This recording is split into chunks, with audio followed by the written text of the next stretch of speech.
एक बार चीन के एक हिस्से में बहुत बड़ा मठ था, जहां पर लगभग 500 से ज्यादा भिक्षु रहते थे। वो सभी अपने गुरु के मार्गदर्शन में खुद को जानने का अभ्यास कर रहे थे। एक दिन एक लड़का उस मठ में शिष्य बनने के लिए आया। उसने गुरु से कहा, है गुरुवर, मैं खुद को जानना चाहता हूँ। मैं सच की तलाश कर रहा हूँ। मैं पता लगाना चाहता हूँ कि सच क्या है।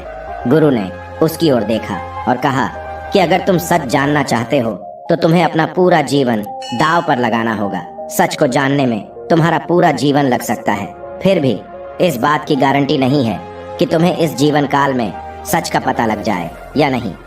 क्या तुम इसके लिए तैयार हो?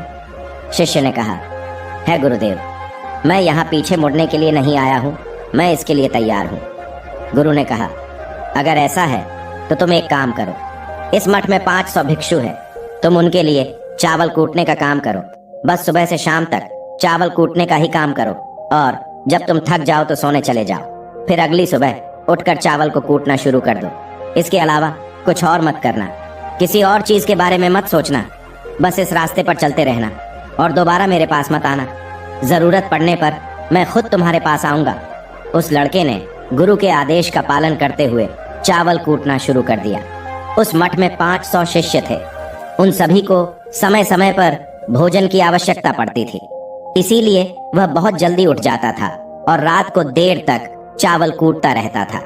जब वह थक जाता तो उसी कमरे में सो जाता था जहां वो चावल कूटता था। वो किसी से बात नहीं करता था और न ही कोई उससे बात करने के लिए उसके पास आता था। कुछ महीनों तक चावल कूटते हुए उसके मन में पुराने विचार आते रहे, लेकिन उन विचारों को कोई नया विषय नहीं मिला, तो वह अपने आप ही मिट गए। धीरे धीरे उसके मन में विचार कम होने लगे। कुछ सालों के बाद वो अपना नाम तक ही भूल गया। वह हमेशा चुप रहता और विचारहीन अवस्था में बस चावल कूटता रहता था। उसने न तो कभी ध्यान किया था और न कभी शास्त्र पढ़ा था। मठ के बाकी शिष्य उसे मूर्ख समझते थे। ऐसा करते हुए 12 वर्ष बीत गए। फिर एक दिन गुरु ने घोषणा की, अब मेरा आखिरी समय आ रहा है और मुझे अपना उत्तराधिकारी चुनना है जो मेरे बाद मठ का मुखिया होगा। इसीलिए मेरा कोई भी शिष्य है जिससे लगता है कि वह आत्मनिर्भर हो गया है और उससे खुद को जान लिया है, तो वह रात को मेरे दरवाजे के पास आकर इस दीवार पर कुछ पंक्तियां लिखे जिसमें उसकी जिंदगी का सारा अनुभव समाया हो। कई शिष्यों ने ऐसा करने के बारे में सोचा, पर मठ के प्रमुख शिष्यों में से एक शिष्य ने वहां जाकर कुछ पंक्तियां लिखी। उसे बौद्ध धर्म और ग्रंथों का बहुत ज्ञान था। सभी शिष्यों को लगता था कि वो इस मठ का उत्तराधिकारी बन सकता है। उसने लिखा था कि मन एक दर्पण की तरह है जिस पर विचारों और इच्छाओं की धूल जमा हो जाती है। इस धूल को हटाने के लिए ही ध्यान है। जिसकी धूल हट जाती है और मन का दर्पण साफ हो जाता है, वो मोक्ष को प्राप्त कर लेता है। अगली सुबह जब गुरु उठे और उन्होंने इन पंक्तियों को देखा और उन्होंने कहा कि किस बेवकूफ ने यह सब कचरा मेरी दीवार पर लिखा है। वो शिष्य जिसने यह लिखा था वो चुप रहा। हालांकि उसने जो पंक्तियां लिखी थी वो ज्ञान से भरी थी, लेकिन यह सब किताबी ज्ञान था। वो शिष्य बहुत चालाक था।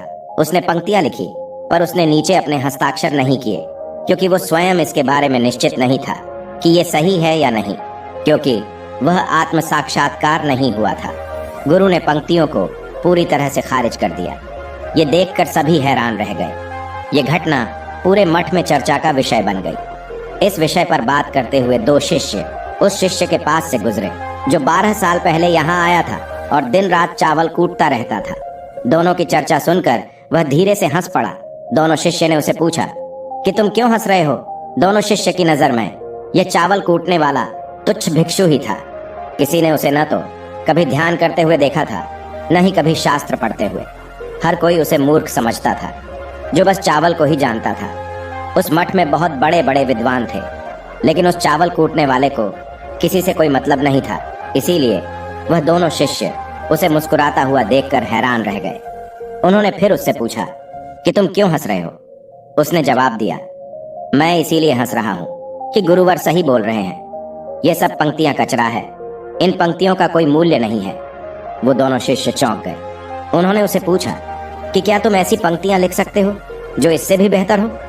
चावल पीसने वाले ने जवाब दिया, नहीं, क्योंकि मैं अनपढ़ हूं, लेकिन हाँ, मैं कुछ पंक्तियां कह सकता हूं। अगर तुम उन पंक्तियों को लिख सकते हो तो मैं तुम्हारे साथ जाने के लिए तैयार हूँ। उन दोनों शिष्यों ने कहा, ठीक है। वह गुरु के कमरे के पास गए और चावल कूटने वाले ने कुछ पंक्तियां बोली और दूसरे शिष्य ने उस दीवार पर लिख दिया और उन पंक्तियों के नीचे लिख दिया कि चावल कूटने वाला वर्टिकल बार। उन्हें लगा कि मास्टर इस पर भी गुस्सा करेंगे। जो पंक्तियां उसने लिखने के लिए कहा था बहुत अद्भुत थी वो पंक्तियां। मन तो बस एक का भ्रम है, न तो मन है न ही मन का कोई दर्पण है, और जब मन ही नहीं है तो धूल कहाँ ठहरेगी। जो ये जानता है वो सच को जान गया। जब गुरु ने ये पंक्तियां देखी तो वे आधी रात को उठे और चावल कूटने वाले के पास गए। वह सो रहा था। गुरु ने उसे जगाया और कहा कि ये लो मेरी छड़ी और मेरे वस्त्र ले लो, आज से तुम मेरे उत्तराधिकारी हो। लेकिन इस मठ को छोड़कर कहीं दूर चले जाओ, क्योंकि इस मठ में बहुत सारे विद्वान हैं जो खुद को तुमसे ज्यादा श्रेष्ठ मानते हैं और वो तुम्हें मार देंगे। वो इस बात को बर्दाश्त नहीं कर सकते कि एक साधारण सा चावल कूटने वाला उनसे ज्यादा विद्वान निकला। तुम्हें वह सारा ज्ञान हो गया है जो मुझे है। तुम्हें यह सारा ज्ञान चावल कूटते कूटते हुआ है, और मुझे पता है कि तुम जहां भी जाओगे लोग तुम्हारे पास आने लगेंगे, क्योंकि जब कोई फूल खिलता है तो उसकी महक हर तरफ फैलने लगती है। उसने अपने गुरु के पैर छुए और रात को ही वहां से चला गया। दोस्तों, अगर हम अपनी जिंदगी में देखें तो पाएंगे कि बहुत से लोग सोचते हैं कि ध्यान केवल एक ही जगह बैठकर आंखें बंद करके ही किया जा सकता है, लेकिन हकीकत में ऐसा नहीं है। ध्यान तो चलते चलते भी किया जा सकता है, अपना कुछ काम करते हुए भी ध्यान किया जा सकता है। असल में ध्यान का मतलब यह है कि आप जो भी काम कर रहे हैं उसे अपनी ईमानदारी से करें, कि आपको आपके शरीर का ख्याल भी ना रहे। बिल्कुल उस चावल पीसने वाले की तरह जो चावल कूटने में इतना मग्न हो गया कि उसको खुद का कोई ख्याल ही नहीं रहा। उसने चावल कूटते हुए ही आत्म साक्षात्कार प्राप्त कर लिया। हर समय वर्तमान में रहना और कुछ नहीं सोचना। मन तब तक ही है जब तक विचार है। जब विचार ही नहीं रहेंगे तो मन भी गायब हो जाएगा। जब मन ही नहीं रहेगा तभी तुम अपने आप को अच्छे से जान पाओगे। असल में हमें अपने वास्तविक रूप को जानने के लिए कोई अन्य साधना करने की आवश्यकता नहीं है। हम जो कुछ भी कर रहे हैं बस उसमें हमें पूरी तरह से खो जाने की जरूरत है। अपने काम में इस कदर से लीन हो जाओ कि आपका काम भी ध्यान बन जाए। सुनते रहिए। धन्यवाद।